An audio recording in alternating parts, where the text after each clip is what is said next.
So welcome to another day of the Red Bull X-Alps.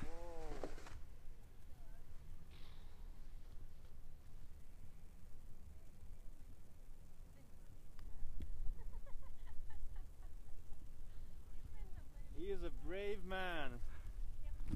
He is a brave man.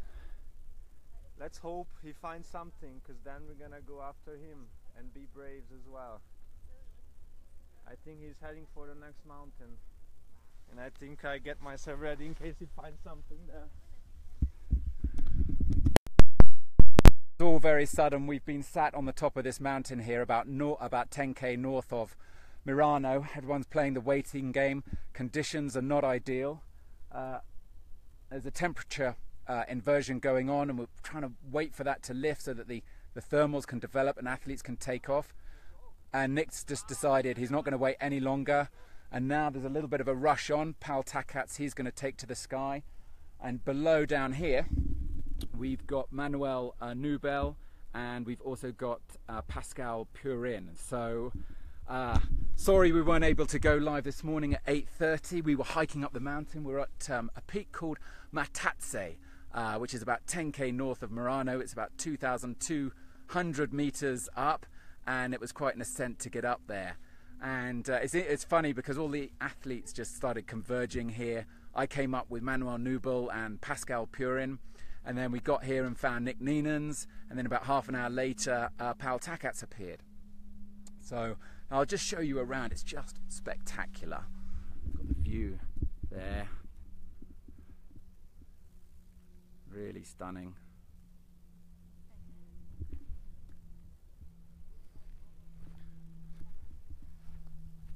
And this is the direction of the next Turnpoint.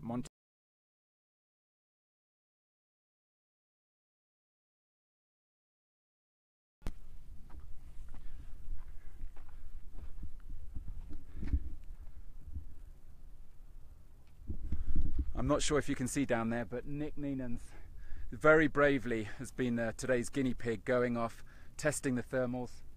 He couldn't wait any longer. And of course all the guys now are really wanting to know, is it working out for him? Is it safe for us to go? Because no one wants to risk taking to the skies and then having what's called a sled ride, where basically you get no thermals and you just ride back down to the valley floor. That is the worst thing that can happen, because it just means having to hike all the way back up again.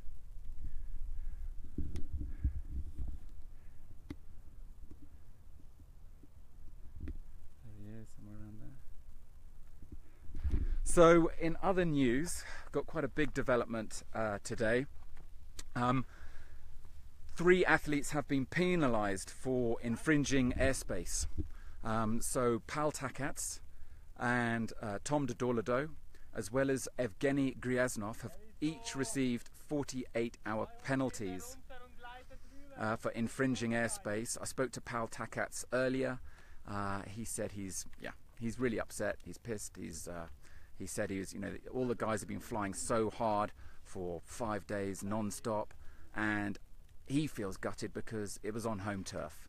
It wasn't airspace of a region that he didn't know. It happened in Innsbruck, which is where he lives. So he's feeling really, really gutted about that.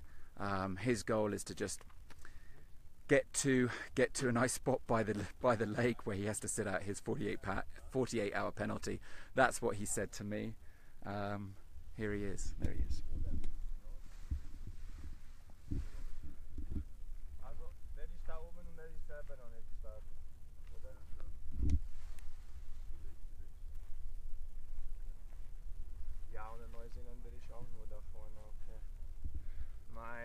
Pal, are you happy to have a quick word? Or sure. So, how are you feeling about the penalty? Shit happens. I've been busy with other stuff.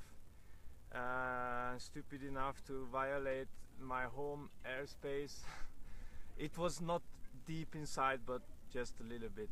So anyway, my XC track was not open in the phone. I was WhatsApping, and I don't know the Flymaster device very well, and I didn't interpret the information correctly, so I got confused. and it was a very hectic transition, you know, from making the Turnpoint in Lermos to running up the next mountain and just climbing out as fast as possible. So the goal now? I mean, for sure Monte Baldo today, hopefully today and not in the night. As you already said, I have night pass on, which is, I think, in this situation is the right move.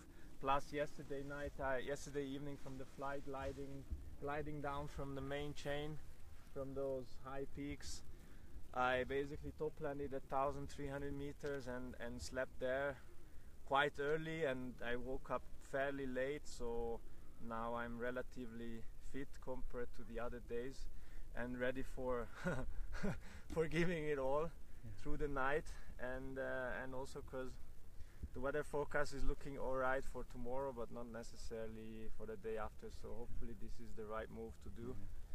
And hopefully me and my team are gonna arrive to either Lake Garda or Lake Idro or Lake Ledro. You know, there are some nice lakes, and hopefully we will find a nice spot for spending these. Well, don't let us delay you any longer. No, I'm just watching Nik, what's happening over there at the next mountain. Now he actually gets into the sunny side, and it seems like the glider starts moving. He starts climbing gently, but the sun is only hitting the bottom of that mountain. It's still an inversion, and well, we are all really waiting, really motivated to fly, but looks like might have been better to push forward yesterday evening till Meran. Oh, now he actually does the first turn. Maybe he's climbing. If he climbs there, I think I will take off, because these are precious moments. The afternoon is yeah, he's actually climbing up quite well. Right, Robert? It's looking good, huh? Vielleicht Fuck, yeah. ums Eck nur besser, oder? Noch ein bisschen weiter. Kannst du mir helfen zum Aufschlag? So, if you've just tuned in, welcome to another day of the Red Bull X-Alps. It's game on here north of Merano, where we've got a gaggle of athletes. Nik Neynens, who's just taken off. Pal Takats behind me. He's just been watching Nik, seen that he's managed to catch some thermals, and it's like, right, come on, let's go. And below down here we've got Manuel Nubel and Pascal Purin as well. And they're playing the waiting game, just waiting for it to get a bit warmer, try and get those thermals up, as no one wants to bottom out. But it looks like Pal is going to go for it, and let's see if we can watch that happen.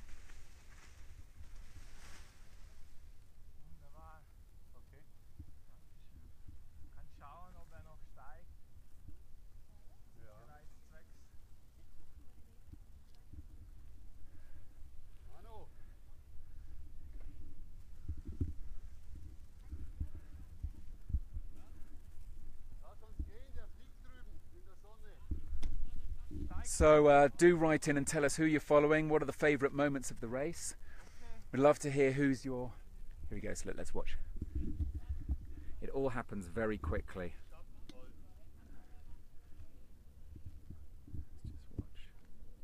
Aufwind, oder?